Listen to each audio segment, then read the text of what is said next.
સુરત શહેરમાં ફરી એકવાર મહાનગરપાલિકાની સફાઈ કામગીરી સામે ગંભીર સવાલ ઊભા થયા હોય તેમ રેલવે ગરનાળાથી ફૂલ માર્કેટ સુધી અનેક સ્થળોએ કચરાના ઢગલા જોવા મળતા સ્થાનિકોમાં ભારે રોષ ફાટી નીકળ્યો। સુરત શહેરના રેલવે ગરનાળાથી ફૂલ માર્કેટ સુધી અનેક સ્થળોએ કચરાના ઢગલા જોવા મળતા નગરપાલિકાની સફાઈ કામગીરી સામે સ્થાનિકોમાં ભારે રોષ જોવા મળી રહ્યો છે।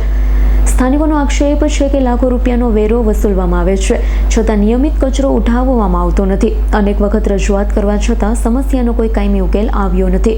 કચરાના ઢગલાના કારણે દુર્ગંધ ફેલાઈ રહી છે, રોગચાળો ફાટી નીકળવાની ભીતિ લોકોમાં વધી રહી છે। કેટલાક લોકો કચરાનો નિકાલ ન થતાં જાતે જ તેને સળગાવી રહ્યા છે, જેના કારણે વાયુ પ્રદૂષણનું જોખમ પણ વધી રહ્યું છે।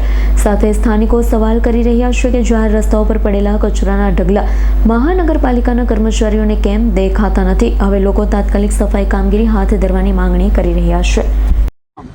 નરેન્દ્ર નારિયા। નરેન્દ્રભાઈ, કઈ કચરાને લઈને સમસ્યા છે, શું કહેશો ને કઈ જગ્યાએ? રેલવેની લાઈન આખી ફૂલ માર્કેટથી લઈને સ્ટેશન સુધી કન્ટિન્યુ જે રેલવેની દિવાલ છે બંને સાઈડ એટલો બધો કચરો પડેલો હોય છે રોજના માટે કે જ્યારે વરસાદ આવે છે ત્યારે ગટરો બ્લોક થાય છે અને બધો જ કચરો તણાઈ અને અહીંયા આવે છે। જ્યારે અહીંયા સાફ કરવામાં આવે છે ત્યારે જેસીબીથી કચરો ખેંચવામાં આવે છે, છતાં કચરો ખેંચાતો નથી અને એટલો બધો કચરો પડેલો હોય છે અને જ્યારે ને જ્યારે એ રોડ ઉપર નીકળે છે ત્યારે કચરાને આગ લગાવી દેવામાં આવે છે। અત્યારે ઘણા બધા વૃક્ષોની સાથે તમે જોઈ શકશો કે નીચે જ કચરો મૂકેલો છે અને આગ લગાવતા હોય છે અને આના હિસાબે વૃક્ષો પણ બધા જતા રહે છે અને કચરો એમનો એમ જ હોય છે। કચરાનો નિકાલ ક્યારેય થતો નથી। ફૂલ માર્કેટથી લઈ અને છેક અહીંયા સુધી ઝાડાબાવા ટેકરા સુધીની આખી જે દિવાલ છે એ આખી દિવાલ કચરાથી જ ભરાયેલી છે। અચ્છા, આ બાબતે એસએમસીના અધિકારીઓને કોઈ રજૂઆત કરી, કોઈ નિકાલ કરવાનો?